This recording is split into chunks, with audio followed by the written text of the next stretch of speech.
When Jimbo Fisher was hired at Texas A&M, many felt like they could contend for national titles and maybe even dethrone Alabama as the top dog in the SEC West. The school was so confident that they even made a national title plaque with an open year for when they eventually won the national title. Things were even looking up for the Aggies program after a 9-1 2020 season, which led to Jimbo Fisher earning a contract extension, which paid him over $9 million over 10 years, fully guaranteed. That would be the high point, as this weekend, Jimbo Fisher was let go by A&M after a 51-10 win over Mississippi State, putting Texas A&M in the national media for all the wrong reasons, as they will pay him almost $78 million due to his buyout. This is the Jimbo Fisher era at Texas A&M, a marriage that was supposed to be impossible to fail, yet did. But before we get into this, if you enjoy college football content like this, make sure to leave a like and subscribe. I am planning to release multiple videos a week this season. Also, let me know what you think is the worst coaching hire in college football's modern era in the comment section below. Texas A&M began playing football in 1894 and began playing at Kyle Field in 1927. They are home to the 12th man and many other amazing traditions. They won 3 claimed national titles in 1919, 1927, and 1929 under Dana X. Bible and Homer Norton. Over the years, they have been members of the Southwest Conference, the Big 12 Conference, and are current members of the SEC. They have one of the richest fan bases and most fertile recruiting grounds in the nation, and are supposed to be in contention for a national title every year. Or at least the conference title, so one would think. Yet, that has not been the case, as the Aggies have not won a conference title since they went 11-3 in 1998 under R.C. Slocum. They will be looking for their 5th head coach this offseason since Slocum was asked to resign following the 2002 season. Kevin Sumlin was hired in 2012 after leading Houston to a 12-1 record before losing in the Conference USA title game to Southern Miss. That season, they were good enough to finish 18th ranked in the AP poll and made Sumlin one of the hottest names on the coaching market. After taking the Texas A&M job back in January of 2012, Sumlin was believed to be making all the right moves as he convinced leading wide receiver Ryan Swope to stay instead of entering the NFL draft, hired Brian Polian as his special teams coordinator from Stanford and at the time was viewed as the best recruiter in the country, and hired top-notch defensive coordinator Mark Snyder after success at South Florida and Ohio State. He also was believed to be making key changes on the roster. The Sumlin era started off strong as him and Johnny Manziel put together an 11-2 record, which saw them beat number 1 Alabama in Alabama and number 11 Oklahoma in the AT&T Cotton Bowl. Manziel went on to win the Heisman Trophy, and the Aggies finished the year ranked 5th in the AP poll. He followed that up with a 9-4 record, an 18th rank in the AP poll, and won the Chick-fil-A Bowl.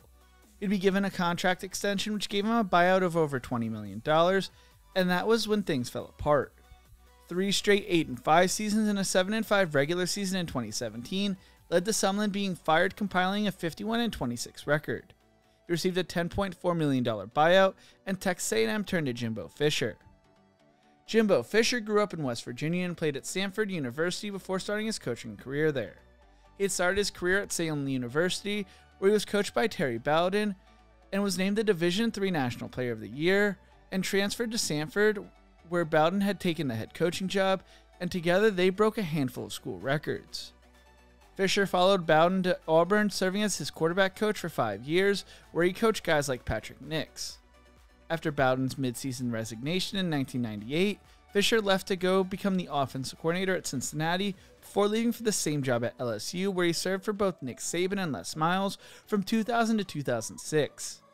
Fisher interviewed for the head coaching position at the University of Alabama at Birmingham after the 2006 season, but the University of Alabama System Board of Trustees vetoed the contract offer, sparking controversy since the same board oversaw the flagship campus in Tuscaloosa. Saban had tried to bring his old offensive coordinator to Alabama, but instead he chose to coach at Florida State, replacing Jeff Bowden and serving on Bobby Bowden's staff. After 1 season as offensive coordinator and quarterback coach, he was named the head coach in waiting, eventually taking over for Bowden in 2010 after he retired. While at Florida State, like Sumlin, Fisher hit the ground running, finishing with the Seminoles' first 10-win season since 2003 after finishing with a 10-4 record. He followed that up with a 9-4 record before taking his team to the national stage with a 12-2 record led by quarterback E.J. Manuel and running back Devontae Freeman. They would win the Orange Bowl and finish 10th in the AP poll. But 2013 was where everything came together for the Seminoles. Led by quarterback Jameis Winston, wide receiver Kelvin Benjamin, and a 1,000-yard rushing season from Freeman, and a defense stacked with NFL talent, Florida State rolled to their school's third national title in school history and first since 1999. Winston won the Heisman Trophy, and it looked like the Seminoles were here to stay at the national level. In 2014, they finished the regular season undefeated, rolling through the ACC and made it to the inaugural college football playoff before being embarrassed by Marcus Mariota and Oregon 59-20 in the Rose Bowl. Things began to go downhill for Florida State as Jameis Winston left for the NFL draft after going 27-1 as starting quarterback and was instead replaced by Sean McGuire and Everett Golson. Dalvin Cook rushed for almost 1,700 yards in 2015 as they finished the 2015 and 2016 seasons with a 10-3 record, including a 63-20 walloping by Louisville in 2016. When starting quarterback DeAndre Francois went down with a torn ACL in the season opener against Alabama in 2017, things began to look bleak on the surface. If only we knew what was going on below the surface, woo-wee, the program was a mess. All of a sudden, rumors began that Fischer and A&M were in talks. When Sumlin was first fired, potential replacement candidates included the aforementioned Jimbo Fisher, Les Miles, Philip Montgomery, Blake Anderson, Frank Wilson, Chad Morris, and Joe Moorhead. Fisher was going to be the guy, though, if A&M had their way. Some wondered at the time whether Fisher would actually leave Florida State, with Bud Elliott saying, Florida State's given him basically everything he wants, and he gets to face an ACC schedule with SEC resources. But now that we know what was really going on at Florida State, it all makes sense. Fisher, the highest paid coach in college football at the time, left Florida State with an 83-23 overall record and what is viewed as a major game-changing get for the Aggies. He signed a 10-year, $75 million contract, making it one of the most lucrative deals in college football. When Fisher took over at A&M, he took shots at Sumlin, saying his office was like a nightclub and that his practices were unprofessional by having music playing during them. Things started off with a bang for A&M as they went 9-4 and finished second place in the SEC West, their best finish since 2012, and won a 74-72-7 overtime game against LSU, their first win over the Tigers since 1995. They won the Gator Bowl, and it looked like Fisher was building a strong foundation in Aggieland. They entered 2019 with high expectations, being ranked number 12 in the nation and had a schedule that, even with 2 losses, could lead to them making a college football playoff appearance. Instead, they went 8-5, becoming the first team to face and lose to the number 1 team 3 times. They lost to Clemson, Alabama, and LSU. They also added losses to Georgia, who was ranked number 4 at the time, and a then-ranked number 8 Auburn. They went on to win the Texas Bowl, beating Oklahoma State 24-21 to sort of salvage the season. Playing in the SEC West, playing a conference-only schedule may sound terrifying, and based off of Fisher's track record, should have resulted in a 500 season. But the year was 2020 and weird things were going on everywhere. A&M finished the 2020 season going 9-1 and getting ranked as high as number 4 in the AP poll, their highest ranking since 1939. A blowout loss to Alabama would keep the Aggies out of the playoff, as they instead watched as Alabama went on to beat Ohio State in the national title game. The Aggies instead had to settle for the Orange Bowl, where they crushed North Carolina 41-27.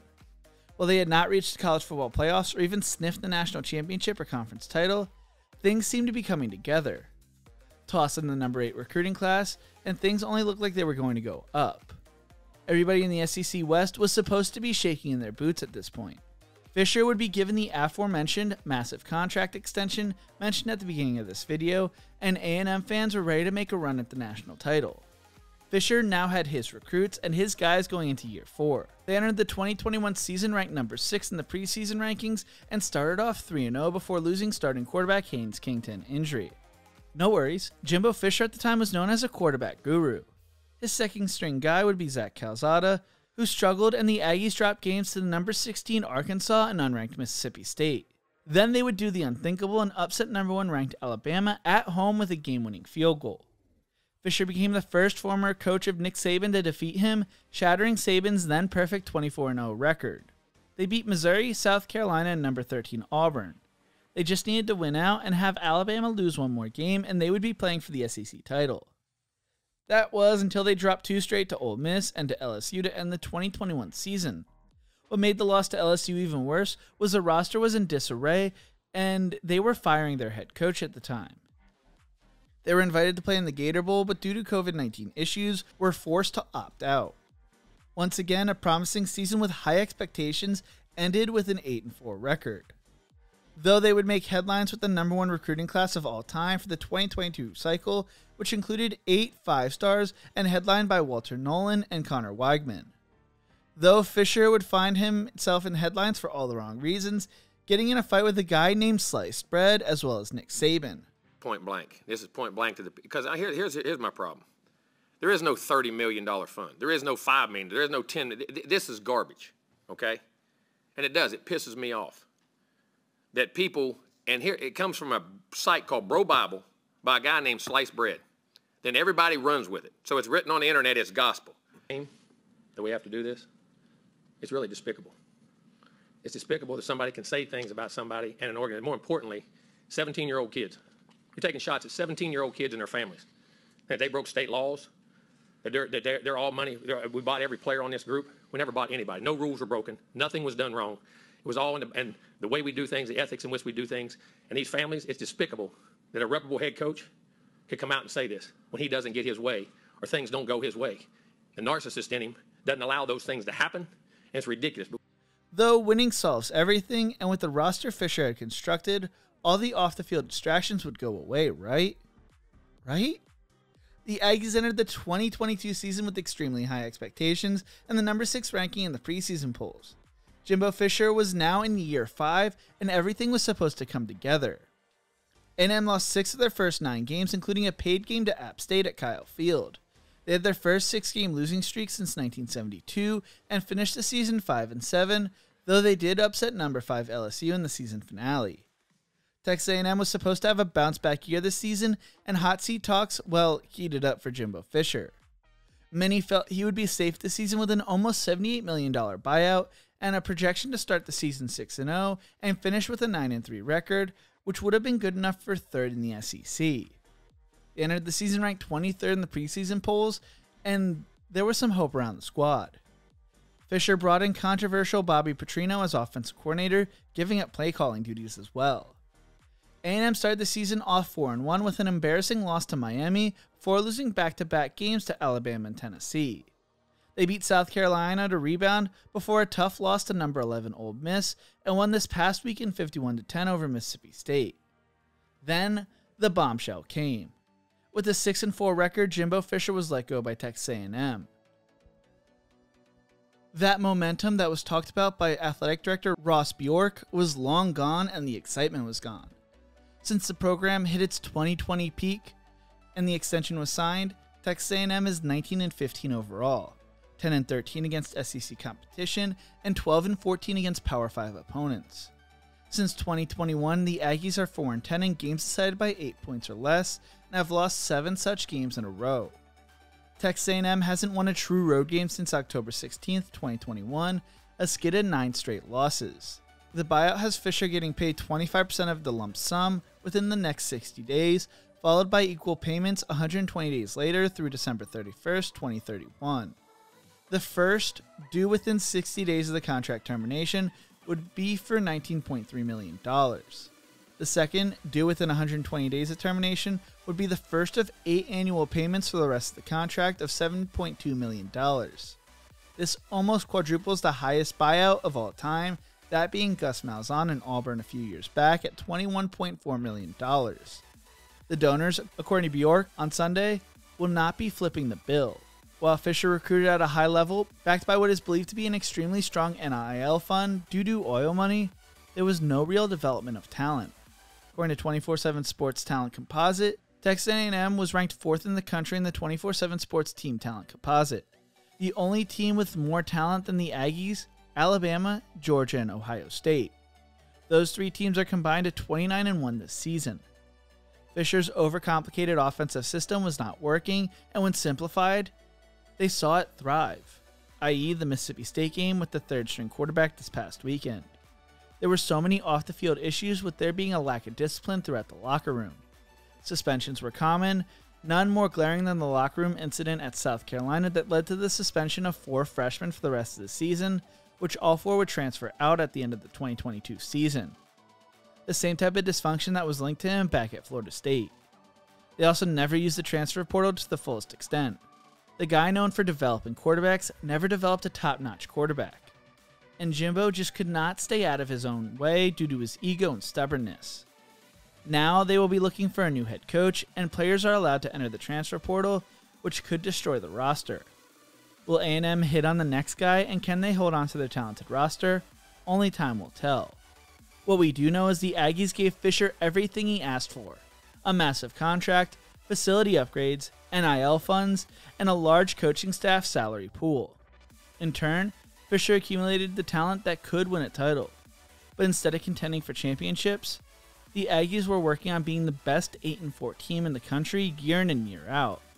And that's just not good enough. Jimbo Fisher may be the biggest college football failure in modern history. But what do you think? What went wrong for Jimbo Fisher and Texas A&M? Let me know in the comment section below.